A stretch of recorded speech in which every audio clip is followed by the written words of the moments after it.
यो जो अंचलाधिकारी जो बैठे हुए हैं धारणा पर पटना में, उस अंचलाधिकारी को सरकार पूछे कि जनता से कितना पैसा लेते हो।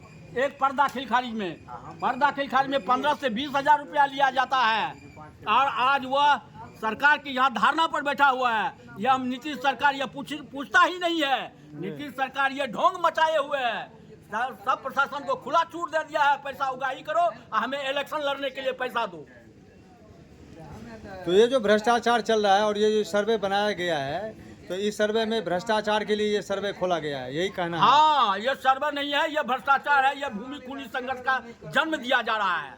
अच्छा, तो इसमें जो जागरूक जनता है वो किस प्रकार से अपना जो है हक लेने के लिए कहाँ जाए और क्या करे? अब इसके लिए जागरूक जनता है, जिनके पास पैसा है वो न्यायालय के दरवाजा खटखटावे, हाई कोर्ट जाए, सुप्रीम कोर्ट जाए। वहाँ भी तो चोर लुटेरा बैठा है, वकील बहुत मनमाना पैसा ले रहा है। पैसा नहीं है, जिस गरीब के पास पैसा नहीं है वो बेदखल हो गया, चले जाए। सरकार का यही कहानी है।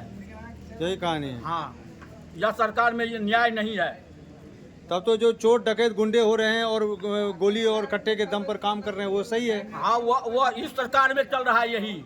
अच्छा, यह सरकार निकम्मी है, यह सरकार भ्रष्टाचार है, यह सरकार विकास नहीं विनाश का है। आम जनता को विनाश करने के लिए है। कहने का मतलब है भाजपा से या भाजपा गठबंधन जो नीतीश का है उससे? हाँ, वो सरकार। तो कौन सी सरकार सही है? कब का काम सही हुआ था? डबल इंजन की सरकार नाकाम है। सरकारें तो ऐसे ही काम करती है, सबको वोट चाहिए और सारी सरकारें तो ऐसी जब तक पैसा का खेल होगा, वोट खरीद होगा, वोट चोरी होगा, तब तक यही होगा। चोरी से जो वोट चोरी से जो सरकार बनती है वह जनता की कोई सुनवाई नहीं। और जो लालू राज हो रहा था उसमें भ्रष्टाचार हो रहा था, उसमें तमाम गुंडागर्दी चल रही थी और सारे जगह तो गुंडागर्दी एक अलग चीज थी, अफसरशाही नहीं थी। लालू के राज में छोटे वर्गों को, छोटे से छोटे भूमिहीनों को, गरीब से गरीबों को मुंह में बोली दिया गया था। उसमें बोली था, आज जो है तो उसका उसमें बोली है। इससे पहले लालू के राज में यही नीतीश सरकार था जो भूरा बाल साफ करने के लिए ये मंच से कहा गया था। आज वो दिन का नीतीश भूल गया। आज वो जनता उस दिन का भूल गया जो भूरा बाल साफ करो। आप ये कहाँ चला गया ये नीतीश का भूरा बाल साफ? आप बहुत ही जुझारू और पुराने जो है कार्यकर्ता हैं। ब्लॉक में आप सभी तरह के कार्यों को, जमीन से संबंधित कार्यों को देख रहे हैं और यहाँ सर्वे का जो ये काम हल्ला है। मैं आम जनता की समस्या को उठाता हूँ। मैं भारतीय कम्युनिस्ट पार्टी CPM के अंचल मंत्री हूँ। हम जो भूमिहीन को जो अधिशेष भूमि, सीलिंग एक्ट से अर्जित अधिशेष भूमि जो हम लोग संघर्ष करके आम गरीबों को, महादलितों को जो हमने बंटवाया था, उस समय में अभी उसका जमीन छीनी जा रही है और उसका जमीन छीनने के पश्चात उसकी हम लड़ाई लड़ रहे हैं आंदोलन के माध्यम से। कहाँ से आंदोलन चल रहा है, कब से चल रहा है और उसकी क्या रूपरेखा है? आंदोलन का रूपरेखा है जो गरीब भूमिहीनों का जमीन को बेदखली को दखल दिलाओ, दखल दहानी दिलाओ। आंदोलन का मुख्य जगह कहाँ पर ऐसा आंदोलन रखा गया है? और आंदोलन हमारा बहुत जगह चल रहा है। क्या आपकी जेब से चल रहा है आंदोलन या और कहीं किसी जगह? हमारे जगह जिला में भी मेरा आंदोलन है। मेरा सरकार के यहाँ बहुत सा ज्ञापन पड़ा हुआ है। मैं अंचल से लेकर के और राज्य सरकार तक को हमने दिया है। भारतीय कम्युनिस्ट पार्टी CPIM जिला सहरसा। आप कम्युनिस्ट पार्टी से बिलोंग करते हैं? हाँ। अच्छा, तो इसके लिए मतलब अब जो है किस तरह की मांग होनी चाहिए और कहाँ से ये मांग उठनी चाहिए? कहाँ कोई इसका कोई ऑफिस है? वैकल्पिक नीति अभी सरकार के पास में कोई वैकल्पिक नीति नहीं है। नीति के कारण यह जनता परेशान हो रहा है। इनको अपनी मस्तिष्क से कोई निर्णय नहीं होती है। अभी आपने इससे पहले सर्वे का जो अधिसूचना जारी किया गया था तो BT एक्ट 1 से लेकर के 8 तक को समाप्त की गई थी। अब जब BT एक्ट 1 से लेकर के 8 तक समाप्त हो चुका तो नवका खतियान 1986-87 का खतियान कहाँ वैलिड है? या तो जवाब दे नीतीश। ये आप देख रहे हैं ब्लॉक में ये हमारे सम्मानित जो है हमारे ग्रामीण और जुझारू लोगों का सहयोग करते हैं माननीय दिलीप ठाकुर जी हैं। और ये यहाँ पर देख रहे हैं ये ब्लॉक का परिसर है जहाँ पर सब काम हो रहा है। महिषी ब्लॉक, सहरसा ब्लॉक में मैं आपको लाइव दिखा रहा हूँ, यहाँ से दिखा रहा हूँ और वीडियो में किसी भी प्रकार का कोई एडिटिंग नहीं हो रहा है। ये आप देख रहे हैं काम धंधे तमाम चल रहे हैं।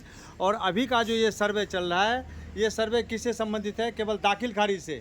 हाँ, और इसमें किसी तरह का कोई दूसरा काम नहीं हो रहा है? इसमें कोई दूसरा काम नहीं है, दाखिल खारिज परिवारजन। और यह जो है जो दाखिल खारिज में जो आपकी जमाबंदी में कोई खेसरा छूट गया हो, या कोई नाम में गलती है, या आपके पूर्वज मर गया हो और उसका कोई उत्तराधिकारी है, तो उसका प्रमाण पत्र देते हुए जो नियमानुसार उसका नियम कह रहा है उसके तहत कागज़ फिलअप करने के बाद उसकी समाधान हो रही है।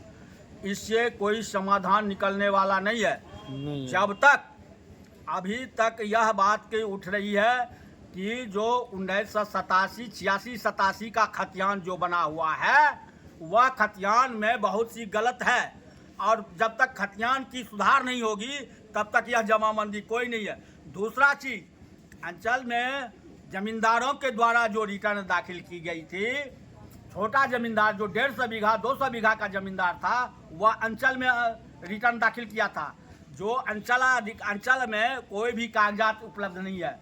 अंचलाधिकारी के पूछने के बाद अंचलाधिकारी ने मैंने एक आवेदन डाला था, उस आवेदन का जांच किया। जांच उपरांत उन्होंने कहा कंडस्ट्रल सर्वे का कागज उपलब्ध नहीं रहने के कारण पुराना खेसरा से नया खेसरा का मिलान नहीं हो रहा है। ये तो हालात है, इस में कैसे सर्वे होगी? तो ये आप देख रहे हैं कि बिहार के जो विकास के क्रम में ये जो सर्वे का काम चल रहा है, महिषी ब्लॉक सहरसा से मैं आपको ये दिखाने जा रहा हूँ। तमाम लोग देख रहे हैं दूर दूर से, कोसी बांध के क्षेत्र से झोले लेकर के ये देखते हैं, भूखे भर दिन रह करके यहाँ पर लोग जो आ रहे हैं, इनका कोई समाधान यहाँ पर नहीं है। और जो पुराना खाता किसी का नाम से खुला हुआ है और वो नया सर्वे दूसरे के नाम से हो गया है, यहाँ इस प्रकार के किसी तरह का कोई कार्य नहीं है और न ही कोई कार्य हो रहा है, कोई कागजात नहीं है। और इसके संबंध में माननीय श्री दिलीप ठाकुर जी ने अपने जो अनुभव के व्याख्यान दिए, वह व्याख्यान कितना % सही है, ये आप लोग अपने अपने कमेंट में बताइएगा। आपके ब्लॉक में, आपके ज़िले में, बिहार के अन्य ज़िलों से जो भी हमारे दर्शक हैं वो अपना अपना कमेंट बताएंगे कि बिहार के दुर्भाग्य में और बिहार के पिछड़ापन में यह जो बिहार की भूमि नीति है, भूमि सुधार नीति है, और यह जो सर्वे का काम चल रहा है, यह सर्वे का काम कितना मतलब जो है दुखद है और कितना भ्रष्ट है, कितना बेकार है। इस बात का कमेंट करके आप लोग ज़रूर बताएंगे कि बिहार कब ये इन मुसीबतों से उभरेगा। और ये जो भोले वाले लोग हैं, ये जो गरीब लोग हैं, जो दुखी लोग हैं, जो कि बहुत मेहनत की गाड़ी कमाई जो अपनी गरीबी से निकाल करके दो पैसे लाते हैं, वो इन भ्रष्ट अफसरों को और भ्रष्ट जो है यहाँ कर्मचारियों को दे करके ये किस प्रकार से अपना जो है पेट भर रहे हैं और किस प्रकार से लोगों को परेशान कर रहे हैं, इसका ज़रूर आप लोग कमेंट कीजिएगा और शेयर कीजिएगा, ताकि जो है या इस प्रकार का जो है भूखमरी से जूझता हुआ जो यह बिहार है, उसमें सर्वे की जो ये बीमारी और लग रही है कैंसर वाली, ये कैंसर वाली बीमारी कब तक यहाँ पर लगी रहेगी और क्या होगा? या इस प्रकार के फूहर सर्वे का क्या काम है? जिस प्रकार आपने सुना है कि माननीय दिलीप ठाकुर जी ने जो ये अपना व्याख्यान दिया है और सर्वे की व्यर्थता सिद्ध करी है, और जो मैं 4 दिन से यहाँ घूम रहा हूँ और फालतू बकवास सुन रहा हूँ चारों तरफ, इससे कुछ भी होने वाला नहीं है। और मैं आपको कोर्ट से, सहरसा कोर्ट से लाइव दिखाऊंगा, जिसमें कि वहाँ पर किस प्रकार से जो है घूसखोरी, दलाली, बेईमानी और किस प्रकार से लूटखोरी का काम चल रहा है। बिहार इसीलिए पिछड़ा हुआ है, लेकिन मैं बिहार के अधिकारियों से कहता हूं कि संभल जाएं, नहीं तो एक दिन बिहार क्रांति की ओर चल पड़ेगा और बहुत बड़ा भूचाल आने वाला है बिहार में। धन्यवाद। राधे राधे।